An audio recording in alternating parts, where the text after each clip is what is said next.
Hi, my name is Jessica Dumas, and I'm a professional speaker coach. And today I am really excited to be interviewing Rosie Young. Rosie, welcome. I'm going to invite you to introduce yourself to the listeners.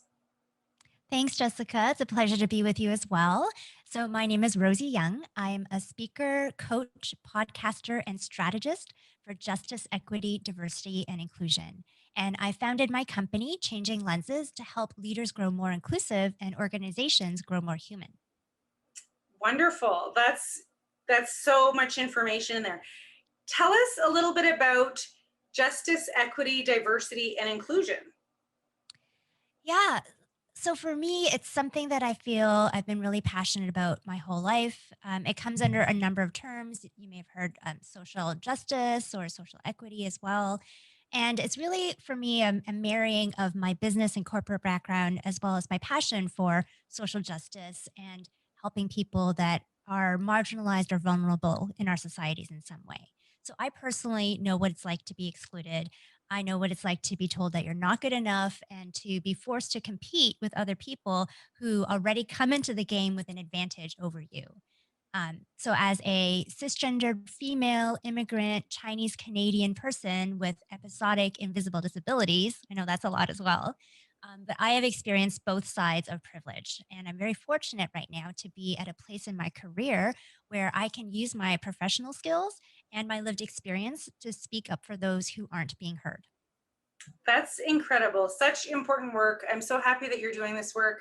What made you want to do this with your life full time? I think I've been working on this in a certain way. I've been working on this my whole life. My career as a professional accountant and as a professional HR leader has been in business and then not for profit. Even as a professional accountant, my clients, I gravitated towards charities and not for profits. If there is sort of a turning point or a decision point for me, I think it was when the entire world reached a turning point last year with COVID, with the murder of George Floyd, and I see that we're kind of at this tipping point right now where in our workplaces we've learned to do things a whole new way. Things have been kind of turned upside down. And so I actually feel like corporations and people are actually in the best place we've ever been to truly start making the radical changes that are necessary to bring down systems of racism and discrimination. Amazing. That's very exciting to hear that you have done that in the last little while. Like it's really inspiring to see that you've taken a time where everyone is challenged with, what's happening in the world, and you decided to do this full time. So that's really inspiring in itself.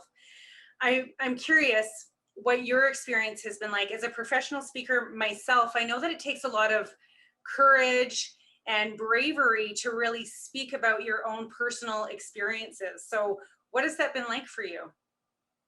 Great question. And I think you really hit on it with that word courage, because I'm generally an open person with my friends and people that I know. But taking this message public has required, for sure, a lot of courage and a lot of getting over my own sense of discomfort, especially as a professional accountant and HR leader. I'm very risk averse. We're taught to be very conservative and to be sensitive to privacy and confidentiality. So it's only because this work is so important and I'm so passionate about it that I'm now putting myself out there for the sake of the people that I'm advocating for. Fantastic. So, what do you hope that when people find your work, what do you hope is one of the first things that they do? Well, the concept of changing lenses is to see people and our world differently than we have so far. And the name itself, Changing Lenses, came from this really powerful analogy that I heard. If you imagine a magnifying glass or a microscope and looking at a drop of water, what you see looking through the magnifying glass is totally different from what you see looking just with the naked eye, but it's the same drop of water. So, what you see is different from what you're looking at. And what I really hope my listeners open their ears and their eyes to is what microscope or what lens are they seeing the world with? What lens do they come with already? Because what a white man or even a white woman's experience of career success, of business success, and how to get there is not the same as it is for a Black person or an Indigenous person or any racialized person. And so, as we all recognize our own lenses, because we all have them, it's not just white people, then we can all change our lenses And then we see through the eyes of people who are different from ourselves. And maybe my biggest hope is that my listeners will feel accepted and welcome themselves, that they're not being judged, but rather I'm on the same journey to grow in more inclusive myself. And we're in this together, just maybe at different starting points. So now is the time when we can really make a huge impact by taking that journey together. Amazing. I love it. And it's so exciting. I'm so happy that you're doing this work. So, how can people reach you? So the best way to reach me is probably through my website, which is Changing Lenses, and that's lenses, lenses.ca. So changinglenses.ca. And you'll find all of my podcasts and my written articles and video recordings there as well. You can contact me directly there through the form, and there's ways to reach me by email and social media. Excellent. Thank you so much, Rosie. And we look forward to checking out changinglenses.ca. Thanks, Jessica.